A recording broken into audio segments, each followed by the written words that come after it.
अक्टूबर से पर्यटन सीजन प्रारंभ होता है। आगरा की एयर कनेक्टिविटी को लेकर चिंतन मनन की प्रक्रिया भी चलती है और यह मार्च के तीसरे सप्ताह में पर्यटन सत्र समाप्ति के साथ खत्म हो जाता है। लेकिन इस बार माहौल कुछ बदला हुआ है। एयरपोर्ट अथॉरिटी खुद एयर कनेक्टिविटी को बढ़ाने के लिए प्रयासरत है। देश की कई कमर्शियल फ्लाइट ऑपरेटरों को प्रोत्साहित करने को प्रयासरत है। नागरिक उड्डानों को लेकर छोटी से छोटी पूछताछ को भी वह भरपूर महत्व दे रही है।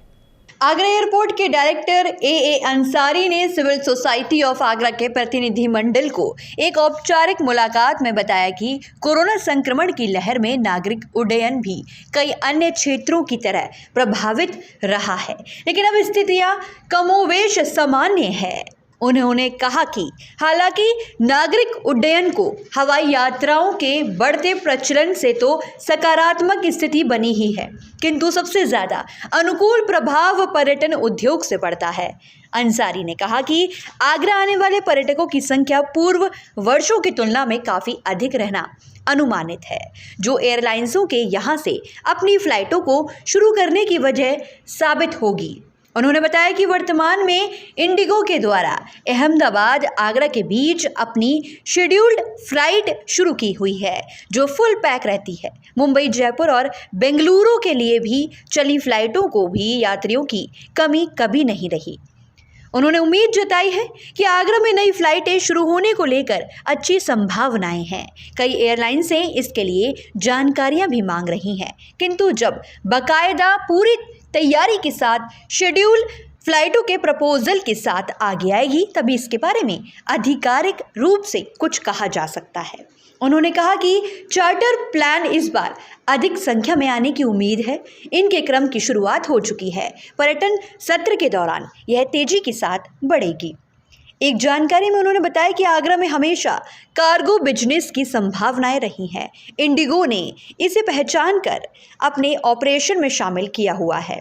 एयरलाइंस ने इसके लिए अर्जुन नगर में अपना डिपो बनाने की तैयारी कर ली है, जहां से सामान के पैकेट कलेक्ट और डिस्पोजल की व्यवस्था रहेगी।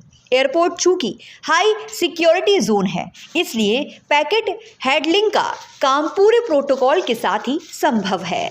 नया सिविल एनक्लेव बनाए जाने के लिए जमीन अधिग्रहण की प्रक्रिया अब पूरी हो चुकी है। इसमें बाधित बने 3 निर्माणों को हटाकर प्रशासन के द्वारा जमीन बाउंड्री करवाने के लिए उपलब्ध करवा दी गई है। लोक निर्माण विभाग को यह कार्य करवाना है। कब्जे में ली गई जमीन का मुआवजा प्रशासन के द्वारा उनके मालिकों को भुगतान के लिए सरकारी खाते में जमा करवा दिया गया है। एक जानकारी में बताया गया है कि मल्टी लेवल पार्किंग बनाए जाने की योजना के बाद तत्काल किसी नई जमीन को अधिग्रहण की जरूरत नहीं पड़ेगी। एक अन्य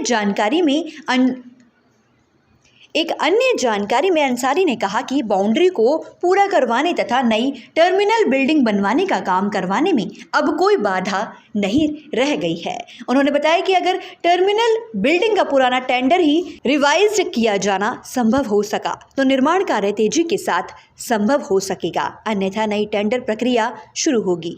एक जानकारी में बताया गया है कि अब यूपी सरकार भी सुप्रीम कोर्ट में पार्टी बन गई है, इसलिए अब उसके द्वारा उन उपकरणों को लेकर अपना पक्ष अधिक सशक्त तरीके से रखा जा सकेगा, जो बाधा साबित होते रहे। उन्होंने कहा कि अब केवल फ्लाइटों की संख्या सीमित रखने का मुद्दा ही मुख्य रूप से न्यायिक विचार को रह गया है। सिविल सोसाइटी ऑफ आगरा के जनरल सेक्रेटरी अनिल शर्मा के पूछने पर उन्होंने बताया कि वायुसेना की सार्टिज और उनसे जनित प्रदूषण की स्टैटिक्स अनुपलब्ध है और अगर इसकी जानकारी होती भी है तो यह शेयर नहीं की जा सकती थी। एक अन्य जानकारी में बताया गया है कि सिविल फ्लाइट ऑपरेशन के लिए इस्तेमाल होने वाली एयरपोर्टों में किसी से भी संबंधित ना तो वायु यातायात विषयक प्रदूषण की ही जानकारी उपलब्ध है और ना ही फ्लाइटों की संख्या निर्धारित है। अब तक केवल एयरपोर्ट की अवस्थापना सुविधाओं जैसे कि air strip, hanger, parking steps, lounge आदि की क्षमता का आंकलन निर्धारण ही होता है। वायुसेना परिसर में सिविल एयरपोर्ट होने से आए दिन यात्रियों को होने वाली परेशानियों को दृष्टिगत टेम्परेरी टर्मिनल लाउंज के लिए एयरफोर्स ने अर्जुन नगर गेट के पास जगह चिन्हित कर दी है। अब एयरपोर्ट अथॉरिटी यहां पर एक लाउंज बना सकेगी।